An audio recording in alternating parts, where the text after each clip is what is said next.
Good afternoon. What an awesome crowd. In 1773, a group of patriots disguised themselves as Indians and dumped crates of British tea into the Boston Harbor, marking this nation's very first Tea Party. Taxation without representation was their cry, and that is the mantle we carry here today. It is the same struggle we're fighting here. The original Tea Party organizers were not opposed to all taxes, but they were tired of giving their hard-earned money to an unresponsive, irresponsible government. They were angry, and they had a right to be. They risked their lives and the lives of their families on that day. They risked their honor, their livelihood, for what they knew was right. So here we are today, September 4th, 2009, 236 years later. And we're gathered here today because we are fed up.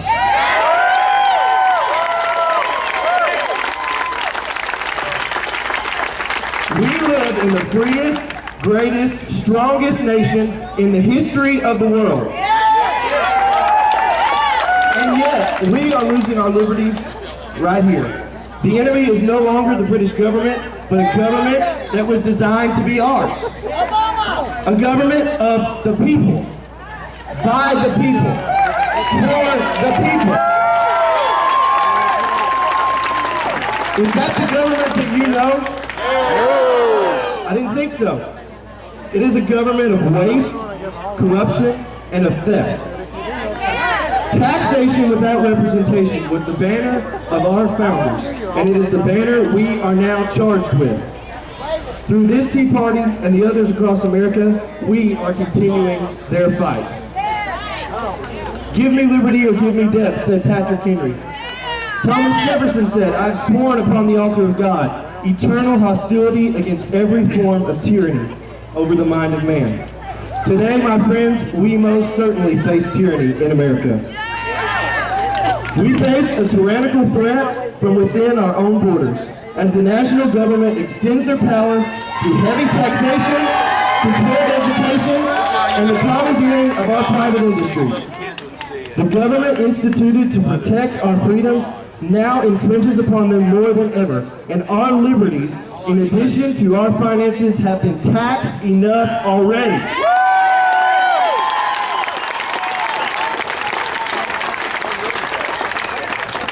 Liberty cannot be preserved without a general knowledge among the people, who have a right, from the frame of their nature, to knowledge, as their Creator, who does nothing in vain, has given them understandings and a desire to know. But besides this, they have a right, an indisputable, unalienable, indefeasible, divine right to that most dreaded and envied kind of knowledge. I mean, of the characters and conduct of their rulers. John Adams, 1756. And yet, today, we have unelected, unaccountable, secretive government czars in America.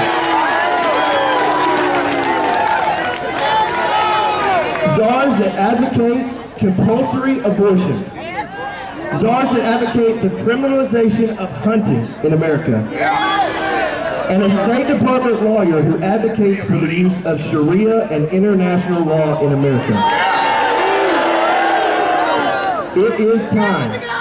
It is time to stop the socialistic thinking behind excessive government spending and nationalized health care.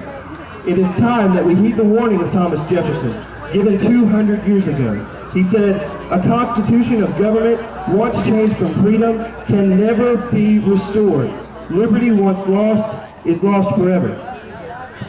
Jefferson further counseled, liberty at all hazards must be supported. He said, we have a right to it, derived from our Maker.